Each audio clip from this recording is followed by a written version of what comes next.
I'm Lisa Lepke, and my guest today is Mark Desvaux. Mark is an entrepreneur, a life coach, a best-selling author, and he's also an internationally renowned speaker in self-development and human potential. He and I first met through his role as co-host of the popular writing podcast, The Bestseller Experiment. And on that show, he and his co-host Mark have interviewed authors who have collectively sold over 500 million books. On the show, they try and squeeze out all of the secrets of their success, and they're pretty hilarious, so it's quite a fun thing to listen to. So Mark, welcome. Thank you so much, Lisa. It's absolutely fantastic to be here. Unbelievable. Oh, it's great. I really appreciate you spending the time with us. It's fantastic. And I want to just say hello to every single person that's with us. I can't believe I'm seeing all the names coming up, and people from Mauritius, India, people around the corner. I'm actually based near Vancouver in Canada. So despite my accent, so not to confuse people, we've got a beautiful sunny day over here, and I can't wait to get started. So. Oh, nice. Great. I know that this is a topic that's close to your heart, so I'm just going to pass over to you and disappear into the background, but I'll reappear at the end, and I will go through all of the questions. So if you're adding questions as we go along, we'll probably save them right until the end, and then I'll present them to Mark at the end, okay? So yeah, Mark, over to you. Great. Thank you so much, Lisa. So welcome everyone. It's so brilliant to be here. I'm so grateful to be here on giving this webinar to you on this incredibly strange time where we're all really trying to reset all our habits, because that's basically what's happening. And it's one of the things that I've been looking into for so many years. As a life coach, I've been coaching people on habits for years, and specifically within writing as well. Habits are absolutely incredibly crucial, and it's something that we don't often really talk about. There's lots of webinars on craft, there's lots of things on how to sell books on Amazon and Facebook ads, but really how important are actual habits in everything we do. So I'm going to jump into my presentation here. Hopefully everyone can see that. So as Lisa said, I am the co-host of the Bestseller Experiment.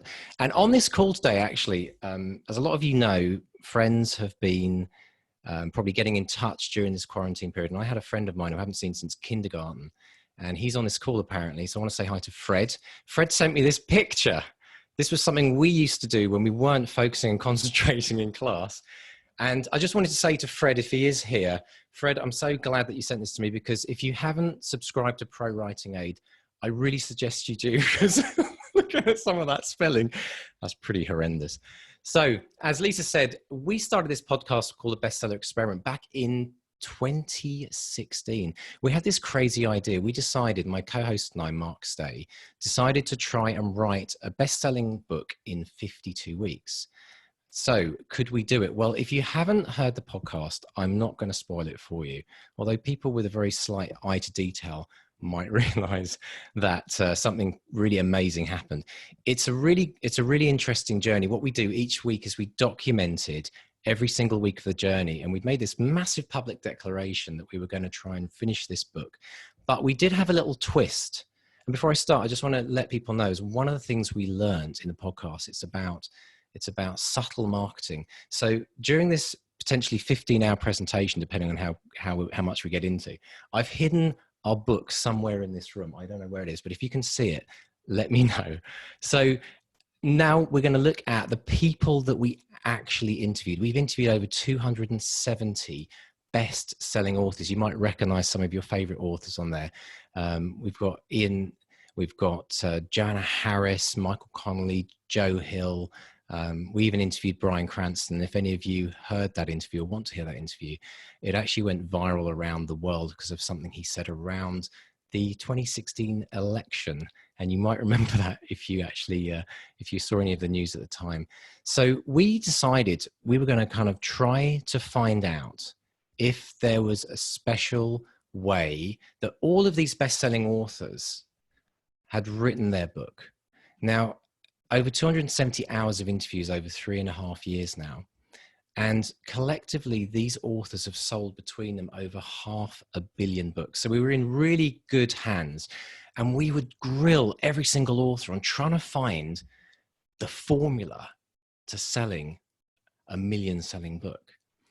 And did we find it? Now, it was a very interesting journey, But what I will tell you is a little bit of a spoiler, is there was no specific formula. But the really amazing thing that blew us away was there was one thing that we kept on hearing over and over and over again from every single author, I think, bar one, out of our entire journey. And it led to this idea of habits. And that's where, as a life coach, I got completely fascinated in how habits actually run our lives. Now, if you think about it as a writer, you have lots of habits, whether you're aware of them or not. And so one of the most important things is that we start to work out which habits are serving us and which habits are actually preventing us from doing all the things we need to do as an author. And really, as I went on this journey, I started to step back from this and look at it with a big picture. And I thought, it really doesn't matter ultimately how good our craft is. It doesn't matter how good a cover of our book is. It doesn't matter how good we are at doing interviews with people. If we don't have good fundamental habits for writing, the book often never gets finished. And this was the massive thing in my world. In my world, I had started about 20 books over the last 20 years, but I'd never actually finished one. And that's the reason why I reached out to my co-host, Mark Desvaux. Mark had actually written a book before. He'd also written a screenplay, which was turned into a big Hollywood movie. So we'd had experience, and I was looking for someone to guide me through that process. But really, when I actually started to analyze what was happening, the reason why I wasn't finishing books was because I had some fundamentally bad habits. Now, when we look at what the word habit actually is defined as, what we find, this is really fascinating, what we find in the dictionary is it says a regular tendency or practice, especially one that is hard to give up. And when I saw that definition, I thought, isn't that interesting? The way that even the dictionary defines habits is almost in that negative sense, as a, talking really about bad habits, which is often what we focus on. This idea that it's hard to give up a bad habit. And it got me thinking, because the focus so much is on the habits that we know about. We know we all have bad habits, but actually, what about the flip side? What about good habits? So here's a little thing where I found this and I thought, yeah, this is actually me. So top left, this one here, that's me meditating and trying to come up with a decent book idea. This one is me doing research, i.e. procrastinating by reading loads of other people's books. Now, moving into bad habits, this is me sitting at the computer in my slippers at 3 o'clock in the morning, trying to write a book. And this is me at about 4 o'clock in the morning, where I've given up on the idea and I've just decided to have a drink instead. And then my actual writing day is at the bottom right, where I'm lying sleeping because I've been up all night. So as you can see, there's a complete mixture of good and bad habits. And each one we can apply and think about as a writer. So as we went through this journey of interviewing all of these incredible authors, what was the number one habit that we kept hearing coming up from those incredibly successful authors? Now, again, you could think, well, is it doing lots of writing? Is it studying craft? Is it working on character? All of these things we're always taught to really focus on. In fact, it was none of those. The number one habit that we kept hearing from every single one of these authors was simply write every day. Now, it came up so many times that it started to become obvious that this was the most core thing that all these authors had done throughout their careers and pre-careers as well, before they actually published books, that got them to where they were today. Now, it sounds so simple, doesn't it? The idea of writing every day, I mean, I don't know about you guys right now, but in this quarantine lockdown, we're hearing two stories. We're hearing the stories of people who've got more time than ever, people who can actually write because suddenly they've been given a huge amount of time. This is an incredibly amazing opportunity for them. But at the other extreme, and this is me, we've got parents, for example, who are homeschooling. We've got people who are looking after their parents. And you've got a situation where you've actually got less time than ever. You might be trying to write your book whilst trying to be a full-time teacher at home and also hold down a day job. So this idea of writing every day sounds so simple, but actually it's one of the hardest things to accomplish as a writer. So what we decided to do in the spirit of this idea of the bestseller experiment, and we always like to try things out, and we love to fail as well. It's part of what we love to celebrate our failures, because we know that when we failed at something, we're one step closer to success. So what I did last year is I decided to do a little experiment. I decided to try to write every day, but that was very undefined. Like, what does writing every day mean? I mean, everyone writes emails, everyone sends texts. That is in essence writing every day. But in terms of actually writing on your story, on your book, how do you actually create the right habits to make that happen? So what we did is we decided to set a challenge. This challenge was simply that we were trying to get the world writing, but we didn't want to make it complicated. We know there's lots and lots of challenges out there. I mean, some of you, and many of you will have done NaNoWriMo, which is writing 50,000 words in a month. If anyone's ever done that, and I've personally done it as well, we kind of know that, you know, you pretty much have to put your life on hold. You have to kind of, if you've got a spouse, you've got to warn your spouse that you're going to be disappearing for the month. You know, you really have to kind of work your entire month around that writing, because it's a lot of words a day. I think it's about 1,500 plus words a day. And one of the things I found in that challenge, I loved it, but one of the things I found is that if I got behind in the first day or two, I just started to give up. I started to get so far behind that target of 50,000 words that it just became a demotivator for me. And actually the statistics show that only about 9–10%, I believe, of people actually finish that 50,000 word challenge. So we didn't want to go down that route, because we felt we want to set people up for success. Now, there was someone else I met along the way, which I'm going to introduce to you later on in this presentation, that really locked in this concept of making things simple. So let's have a look at what the challenge actually did. It was very simply to write 200 words a day every day. And when we told people about this challenge, their initial reaction was 200 words. That's just such a tiny amount. And that was the whole reason for doing it. To write 200 words actually doesn't take much longer than about a quarter of an hour to 20 minutes for most people. And by making it simple, we tried it out. And I personally started by finding a buddy of mine. I said, right, what we're going to do is we're going to write 200 words a day, and we're going to text each other when we've written it. And something incredible happened.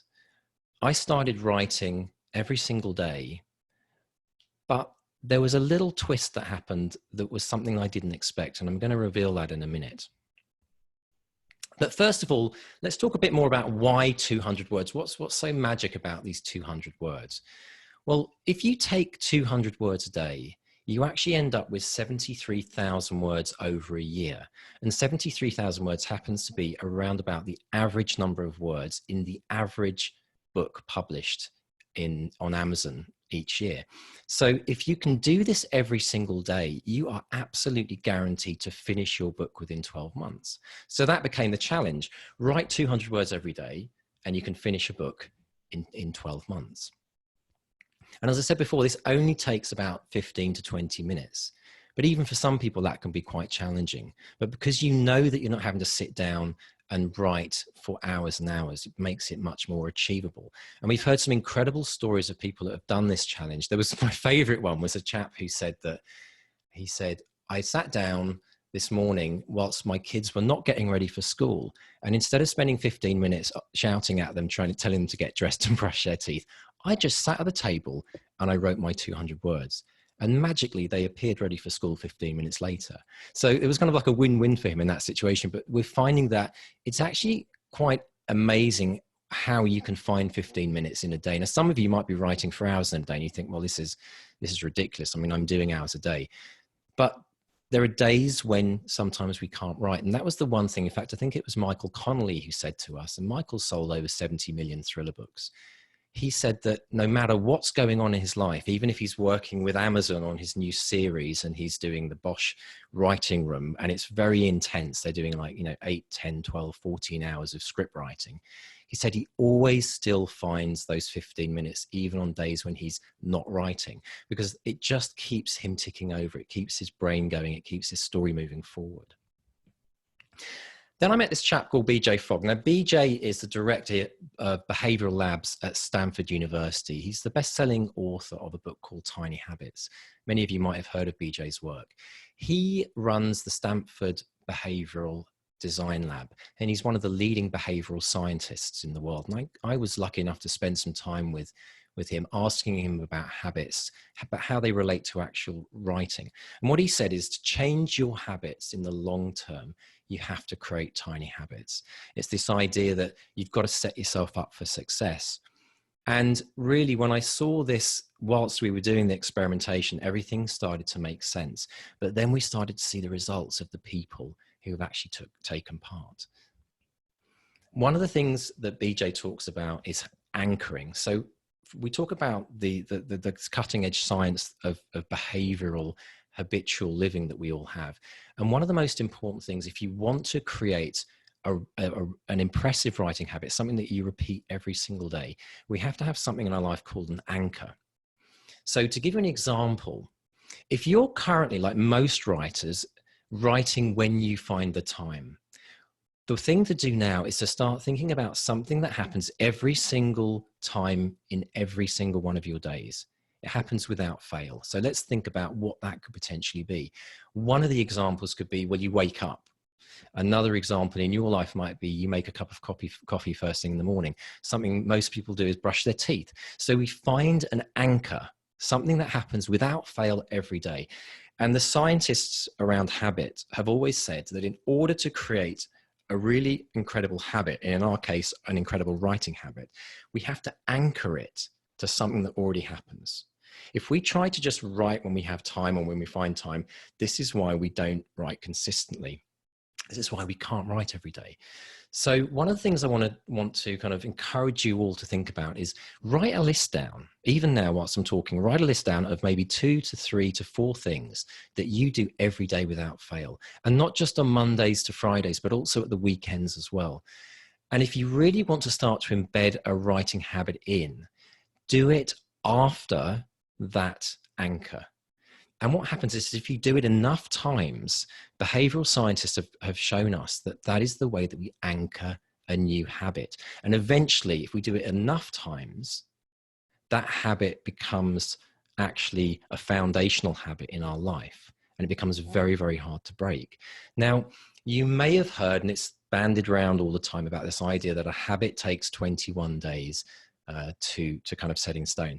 I've got to say that is a complete myth. There's no science behind that. It's just a number that was kicked around in some article years ago, and everyone latched onto it. The fact is a habit takes as long as it takes you. And every single person is unique. We're all completely different. For some people, certain habits can take on really quickly. Other times it can take ages. So don't beat yourself up if this doesn't work for you after 2 or 3 or 5 or 21 days. The point is anchoring it will make sure that eventually it will become rock solid. Now, there's some really important reasons for this as writers, as to why it's so important to get this down pat, because if you don't get this fundamental writing habit in your life, you'll be struggling with writing for the rest of your life. It's a simple fact. And yet when you look at people who have written incredible numbers of books, the reason they've written an incredible number of books, the reason that prolific authors are prolific, is because they have a rock solid writing habit. So let's look at what actually happened. We've been running this experiment now we're in our 5th month now. We started at the beginning of this year. So we've seen a couple of really interesting things that I wanted to share with you, and a few secrets to let you into as well. On this graph, this is an example of somebody's writing week. This is their word count on the left, and Monday to Sunday on the bottom. The red line that you see there indicates 200 words. That's the 200 word minimum that we ask people to reach. And as you can see, on some days, they completely, literally just crept over the edge, like Friday, for example. But look what happened on Thursday, 1,500 words. And this is one of the secrets behind this challenge, is it's about writing a minimum of 200 words. You don't have to stop there. And the point is once you start writing, as we all know, once we get into the flow, if we've got the time to develop an idea, we might be writing for hours. but that's what typically happens. We rarely see somebody write less than 200 words a day.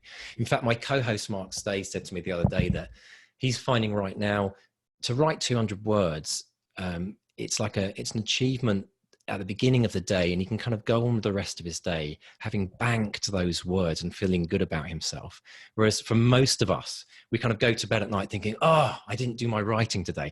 So we want to reinforce that really good feeling of actually writing every single day. Now I want to introduce you to somebody that's been working on the Bestseller Experiment writing challenge. Her name is Claire Burgess, and I picked Claire in particular because she has a particularly fascinating story. Claire has never written a book in her life before. She's written a couple of children's books, but never written a full-length novel. So this was completely new territory for her. What I did is I pulled out Claire's statistics, and she's allowed me to share these with you. And we're going to have a look at what Claire actually did over the last few months. So this is Claire's graph here. Now, a couple of things to look at first. As you can see, she's written almost every single day. You can see the bars, there's some incredibly great days. And again, the 200 line is showing you that she's written every single day over 200 words. But look what's happening with that green line. What the green line actually shows is her kind of moving average of her word count. So it's how her word count built over time. And when we actually look at this particular line, this is what I call writer's momentum. This is what we are actually seeing with almost every single person that's doing this writing challenge. We set Claire the challenge and everyone else of writing 200 words a day, the red line. What she actually averaged a day was 677 words, which is really impressive. But not just that, but her word count increased as she got closer to the end of her book. And what's incredible about Claire's achievements is that we set everyone the target of writing one book in a year. Claire actually finished her book at the end of March. And she, amongst everyone else, is the most astounded at what she's achieved. And so here's an idea where you're starting to see people not just hitting their daily word count, but smashing it. Look what happened. And this is really fascinating. And I don't think this is a coincidence when we look at these figures, but look in the middle there. Look at that huge peak that happens. That's right slap bang in the middle where she's really, really got into the meat of her story. But also look at the end, look at the momentum of how she builds towards the end of her novel. Isn't that incredible? The excitement of finishing and reaching that finish line. So the idea of the challenge is to kind of set you a target that you can then build and build and build on. And really all you have to do is show up and write 200 words. It's really as simple as that, as Claire has proven. So what does this mean for you as a writer? Well, we did a few number crunching statistics for you. And if you start writing at age 65 and you were to actually write a book a year, you would on average write over 12 books in your lifetime, which for anyone is absolutely incredible. If you're aged 45, you could actually write an average of 32 books if you wrote one book a year, if you wrote just 200 words a day. And if you're lucky enough to still be a young whippersnapper and you're 25, you could actually end up writing over 52 books in your lifetime. Now, those are the kind of types of prolific authors. We think of all these authors who have written, like Agatha Christie's, for example, who wrote hundreds of books in a lifetime. This is based on writing 200 words a day. But as you can tell from some of the people on the experiment, like Claire, who's written a book in 3 months, she could in theory be writing 4 books a year at this rate. We've actually interviewed some authors on the podcast, such as Shannon Mayer, who sold over 3 million books, an indie author. She writes 12 books a year. She writes a book a month. And she still only writes part of her day because the rest of her day she's marketing her books. So for me, this is one of the most exciting discoveries and one of the most inspiring things that we can be looking forward to as a writer. So I'm now going to give you what I call my top 5 tips for success if you want to take this on board, even if you're not going to do the challenge, even if you just want to actually think about your habits. What do you actually need to do to really create a foundational writing habit for the rest of your life? So the first tip is around early words. What this means is, and some of you might groan, but what this means is get your writing in as early as you can in the day. Now, I know a lot of people, and myself included, I would always used to call myself a night owl. I'd sit around at 11 o'clock at night when my creativity would start firing up and all the kids were in bed. And I would wait for my muse. My muse would come alive at night. And it was a story I told myself. What I realized is that when I was writing at the end of the day, the percentage of chance of me actually getting the writing done was tiny. Why? Well, because at the beginning of the day, when you wake up, you've got 16 hours ahead of you. And we all know, every single one of us, every single day, stuff happens in our day that just, things come up, things crop up. We get a phone call. We have to, one of the kids needs help. All these different things come up, and we have to actually, break up whatever plans we had. And so the idea of writing early is if you bank your words first thing in the morning, typically when you get up, you've done them. And then whatever happens for the rest of your day, no matter how crazy your day goes, you've always got your words banked, no matter how little you might achieve in the rest of your day. I mean, there's days I go to bed and I think, what did I actually do today? But if I've written my words, I go to bed and think, but I did write my words regardless of everything else that went crazy. So I want to encourage people, and during this time where all of our routines have been changed, this is an incredible time to try some new habits out. I always remember John Grisham's story. John Grisham, obviously phenomenal author, but he had a very busy job as a lawyer. I mean, 10, 12, 14-hour days.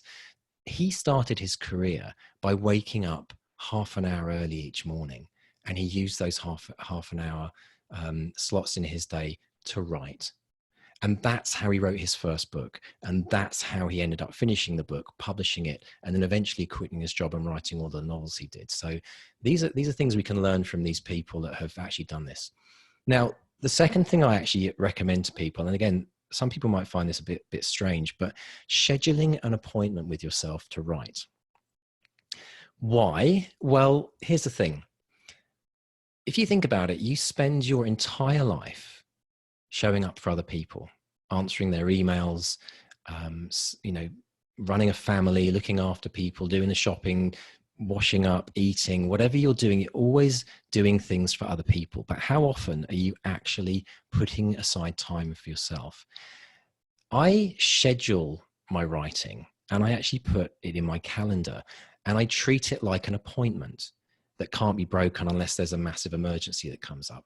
So the idea is that when you schedule it, it happens. Whereas if you kind of think, well, I'll probably do it around lunchtime, the chances are it won't. So treat your writing with the seriousness it deserves. It's your sacred time to sit down and write. So schedule it in like you would schedule in a doctor's appointment, and don't break it unless it was something really, really, really serious that you had to do instead.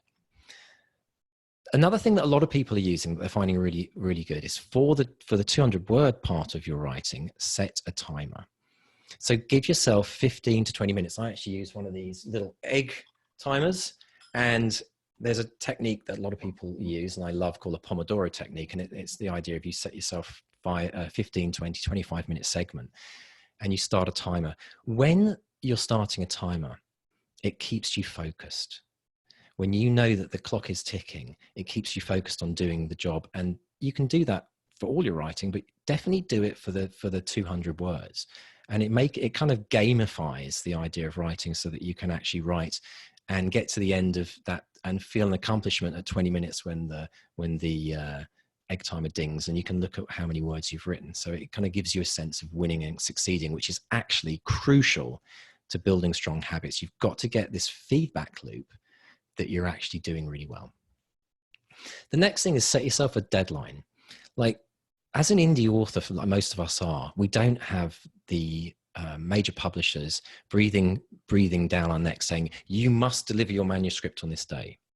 And I find that's one of the biggest challenges. When we don't have a deadline, we literally don't have to show up for anyone. So what we've done in the challenge is actually getting people to think about writing a book in a year.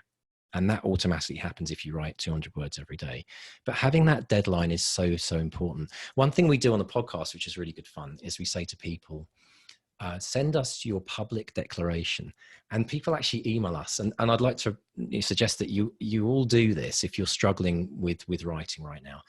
Make a public declaration. So come to bestsellerexperiment.com and contact us through the contact form and tell us what you want to achieve. Do you want to finish a book in the next 4 months? Are you looking to write a series within the year? Whatever it is, give it as a public declaration to us. We read it out on our podcast, and it makes it real then for you. And pretty much every single person that's done that has not just beaten their deadline, but they've actually exceeded it. They've come in often quite early.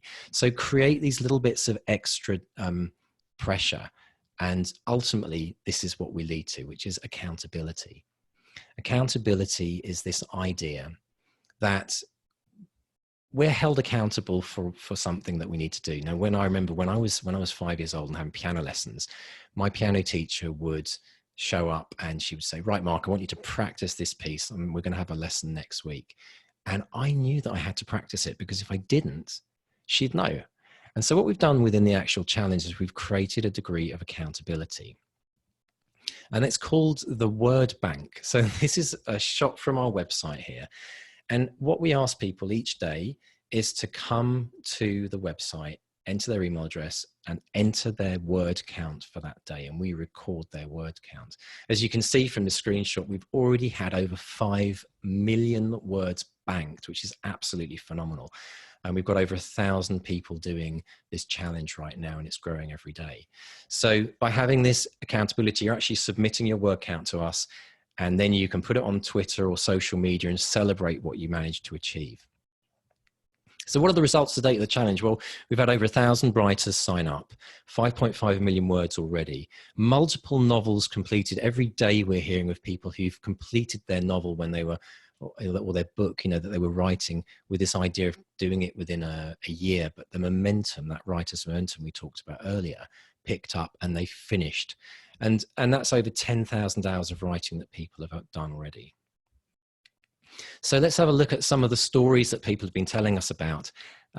Here's a classic example we see on Twitter constantly. If you go to Twitter actually and type in the hashtag BXP2020, you will see literally thousands of these posts of people who have done all kinds of incredible things.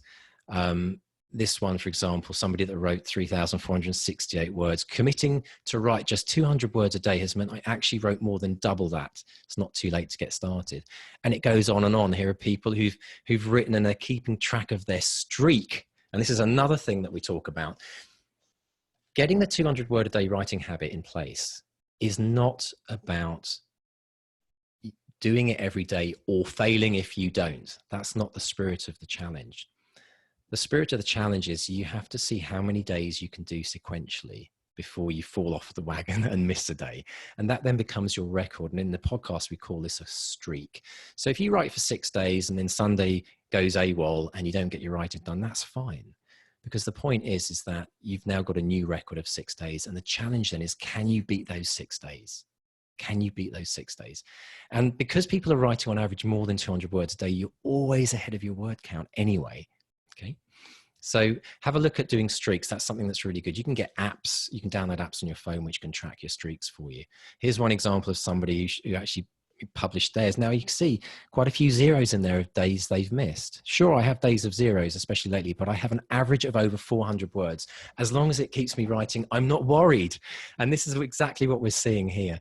Another one, 370 words, not including these two, the end.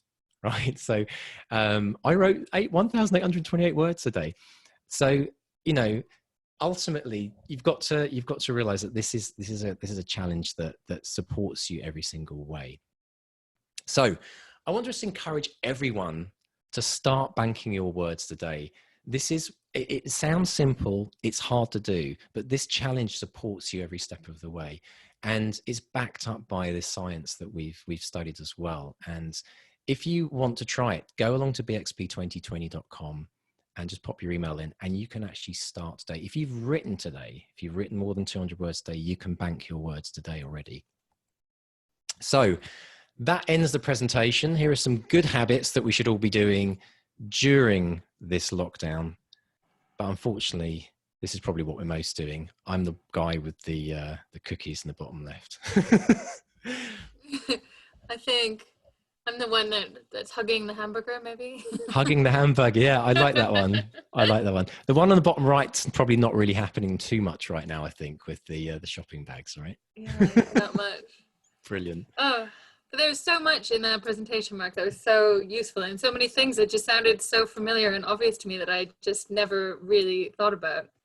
And the idea of a habit, one thing that you guys don't actually know about me is that on the bottom half of me right now, I'm wearing my running leggings, because I woke up this morning saying I'm going to go for a run. And then I didn't do it first thing in the morning. And then I said, okay, I'll do it after this meeting. And then I didn't do it. And then I said, I'll do it after lunch. And I didn't do it. And the whole day is gone and I'm still wearing my running leggings and I haven't been for a run at all. And that's because I'm out of the habit of running. If I do it regularly, I do it, but I hurt my foot. And so now I just haven't been. And it's hard to get back into that habit. How do you get into that how do you make those first steps? Well, it really, I mean, it's a brilliant example, Lisa, because it's the same kind of thing as that. This idea is the percentage chance of you going running today is rapidly decreasing even as I speak, because we're losing minutes before bedtime. But the problem is, it's gone for today. That's it. It's done. It's not going to happen. You never know how the day's going to go. And the thing is you need energy in order to do anything in life, whether it's to write, whether it's to go running. And we use energy up from the minute we wake up to and we run out of energy in theory as the minute we go to bed. So this is why I really strongly encourage people to try, even if your story is, I'm a nighttime writer, try it, just don't, but it's a story that we tell ourselves. Everything we tell ourselves is a story that we've chosen to believe about ourselves. Everyone can write first thing in the morning if they choose to get up slightly earlier. Now, for some people, that means going to bed slightly earlier, obviously. But so for me, it's so important to get whatever you want to do, what you want to reward yourself with, do it first, do it early, pay yourself first. You hear this term all the time, or do it with your writing. With running, I can't really give you too much advice about that because I'm doing exactly the same problem, Lisa. No, but I used to do it when I dropped the kids at school, because that's something I did every day. Like you say, it's something that every Monday to Friday, I did it every morning. So I would be up, I'd be out of the house, I'd be wearing my running clothes, and so it would just happen. But now I don't have that. I don't have that thing to tie it to. And so it's just, the day just oozes from one into the other. So it's tricky. Absolutely. I'm going to do it. I'm going to be, go for it in my schedule to do it. Excellent. So I've got lots of questions here.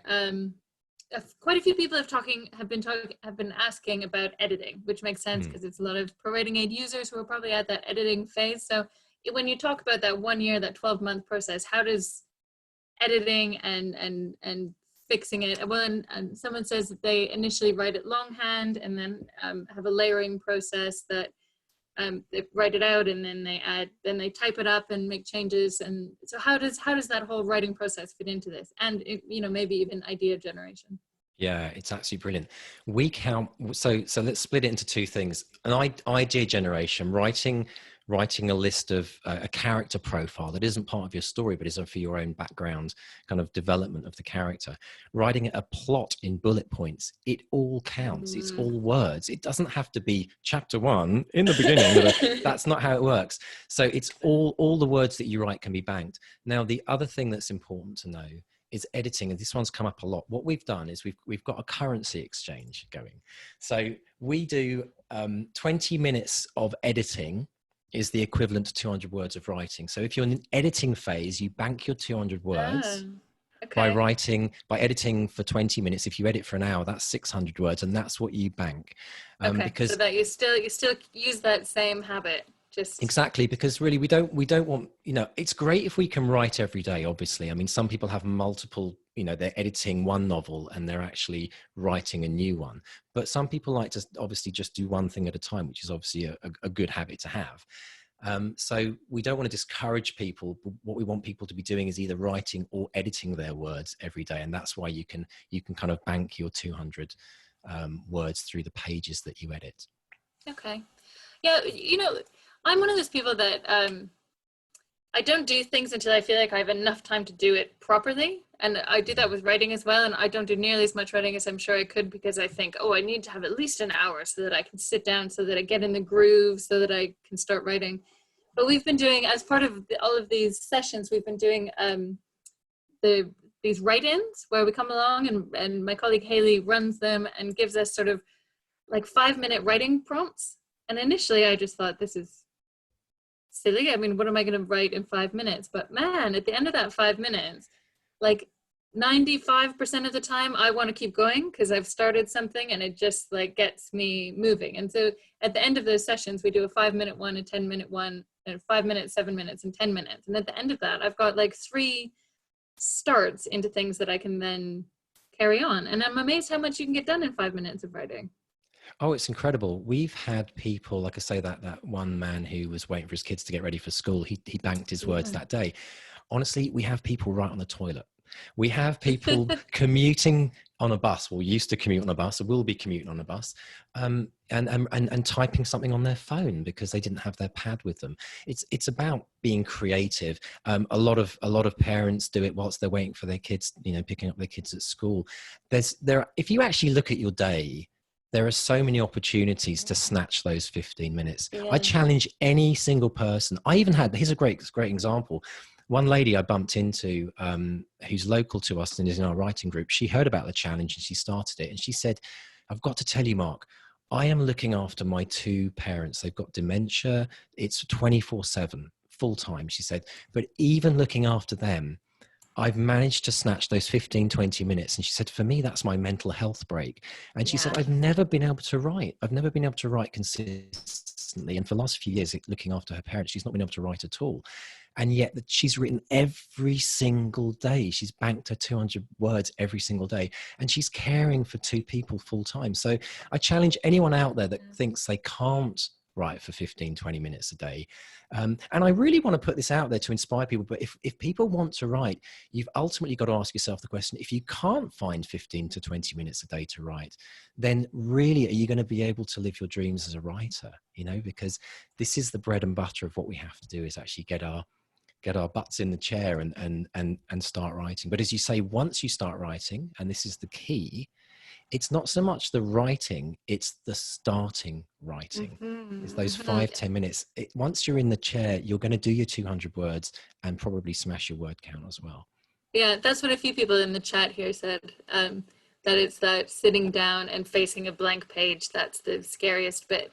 And I think that's one of the ways that I think ProWritingAid helps with editing as well, as it gives you like a starting point. Like today, okay, I'll run a certain report, and so that'll give me my starting point for going. Whereas it's harder to do that with just a blank page. But, like they say, it's easier to edit bad writing than no writing at all. Absolutely. I think the idea of the blank page is, for me, if ever I have a blank page, I just start writing gibberish if I have to. Because again, for that paragraph, you just cross that paragraph out. When we released our book back, I mean, the first thing we got back when we sent the book that we wrote during the first year of the podcast back to reality, the first thing we got back from our editor was, get rid of the first chapter. And we know that we kind of are often stretching and warming up. And I just see everything I do to begin with as a warm-up exercise. I don't expect to use the first few words that I'm using. And so, yeah, like you say, a blank page is the terror of all writers. So it's just start writing anything. Write what the weather's like today, and then you're off and running. Yeah. With one of the books that I wrote, well, that I mostly wrote, I did the first chapter and the last chapter, and then I wasn't really sure how to get from there to there. But once I had them out, and once I started getting a feel for who the characters were, then they came alive a bit to me. Absolutely. There's a few people that are talking about how, so Yvonne says that she self-sabotages, that she's so scared of success with completing her books that she destroys them before they're complete.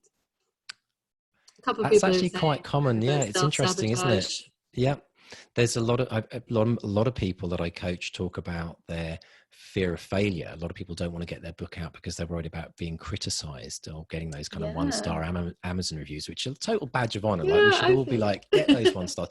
But interestingly enough, it's the reverse is often true. People are really worried about success. They're worried about what would happen if suddenly their life would change and they could no longer have their time or their privacy. I mean, that's what pseudonyms are for. I actually, in our book, I mean, everyone's confused because I'm down on our book as Mark Oliver.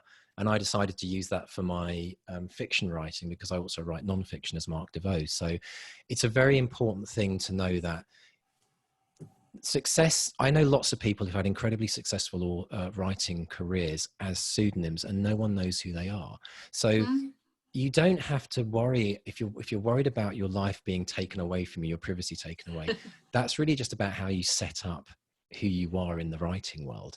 I think actually one of the bigger tragedies is that if you've written the next classic, that it's sitting on your hard disk gathering dust. And I'll be, you know, I talk about, I often look at, when I'm coaching, about lifetime concepts. I think about ourselves as writers in our lifetime. What would be our biggest wish on our deathbed?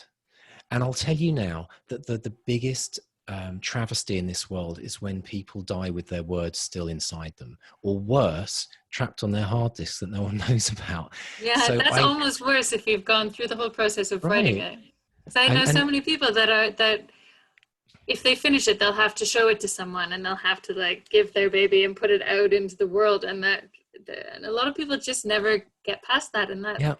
Why do we? You ultimately have to ask the question: why do we write? If we're writing for ourselves, that's journaling. That's for our own personal, you know, pleasure and reading and development.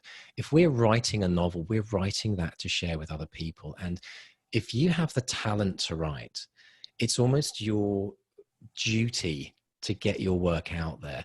Because the thing that's so incredible and so powerful about writing is when you put something down on paper, when you put it on the computer, it lives forever. It lives beyond us. It outlives our lifetime. And I think about, wouldn't it have been amazing if I had that novel that my great-great-great-grandfather wrote that I don't even know exists? What would that teach me about him, or about the time that he lived? There's so many reasons to get it out compared to the fears of success. And that is really about feeling the fear and doing it anyway, putting it out there. I always say it's a great problem to have if you've got a successful novel. I'd much rather have that than having the kind of challenges of, I've never put my book out there. Yeah, yeah. A couple of people are asking a bit more about the anchor. Can you talk a bit more about that? Yeah, so this has become a really interesting development. All of this habit science is very recent, by the way. There are people arguing out in the behavioral scientist world about what's right and what's wrong. But in the last couple of years, this idea of anchoring is absolutely crucial. We are creatures of habit. We hear that all the time. Human beings are creatures of habit. Part of the reason why the whole world spun upside down recently is because we were all taking out of our routine. I love to keep chickens. I'm a big fond gardener, and if you take a chicken out of the pen, or out of the chicken run, they all have to rework out the pecking order. And then if you chuck the chicken back in there, they've got to all work out the pecking order again. And so every time there's a disruption, it's actually a massive opportunity for you. So I see this for people who have got the time to write right now. This is a huge opportunity to get the new habits in place. And obviously, you know, we're all in different routines now, and these routines are starting to kind of feel a bit normal, dare I say it. And we know what's going to happen is they're going to suddenly change again, because we're going to be gradually going back out into the world. So these are opportunities where, whilst our world is disrupted, it's the prime time to get new habits, because everything's up in the air. So the idea of anchoring is so crucial to that, because we need constants in our life. A lot of people right now are hanging on to the very few things in their life that are consistent, because everything else is moving and flying around the place. And that's what we hang on to. Those are our kind of foundations, if you like, that keeps the house stable. So the idea of anchoring is ultimately, you have to look at those things that, regardless of what's going on in the world right now and in your life, what are the things that you do? One example, I mean, brushing your teeth in the morning is a brilliant one. Like if you brush your teeth in the morning, do your writing after you brush your teeth.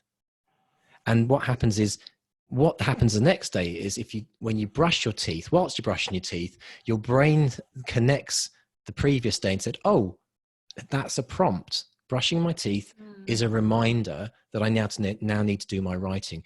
And this idea of anchors, or prompts as they're also known in the habit world, are the things that trigger the next thing that we're to do. And the great thing is once you can build up a chain of these habits, you can keep adding to them. So what if you brushed your teeth, then you wrote your 200 words, and then you went for your run? right? You can start to, so maybe there's your answer, Lisa. You can start to build them and Maybe stack that's them up, it. right? So, and it's not Maybe I about have to do all of that before I have my coffee or reward yourself with a coffee at the end, right? Yeah, prompts and rewards. That's another thing they talk about. So I love the fact, Catherine just said that her anchor is the morning kitchen cleanup. Absolutely brilliant. Like, you can guarantee your kids are going to make a massive mess of your kitchen every day without fail. So use that. But it's a very simple moment thing. of wiping it all down and clearing it and like, okay, now it's me, now it's my space, now I'm going to do it. Now Like, I've got I the could really space for see my how, lap. Yeah. I now have the space to actually put my laptop down on the kitchen surface to start writing. So, it's like, there's so many different ways of looking at it, but it's without the anchor, you're literally like, the reason it's called an anchor is you're like a ship that's just floating around lost in the ocean. And I think, I really do think about 70 to 80% of writers are those ships. I know I've been one of them. And again, this is not about being perfect. I struggle with this still, but the point is the fact that I know the science and I'm testing it and using it, and I'm not beating myself up on the days when I can't write. But on the days that I do write, I've written more words in the last 6 months than I've written in my lifetime because of this challenge. That's how phenomenally bonkers it is. And I never realized it was so powerful when we started playing with it. But it was then discovering the reasons why it works when we chatted to the behavioral scientists. And just to put it into perspective, this scientist that I chatted with, he was the guy in his class that gave one of his students an idea, and that student ran with that idea. And 2 years later, he launched that idea as a company and sold it to Facebook 2 years later for $1.8 billion. And that company was Instagram. So this guy this guy knows a few things about habits and behavioral scientists, because if we look at social media, they understand habits. They're using this psychology to get us hooked on social media or Facebook, for example. So we're using this to get us hooked on writing. All right, who's going to join the challenge? Tell us in the chat if you're going to join. Brilliant.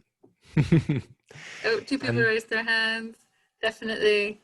Great. There's a couple of people that are just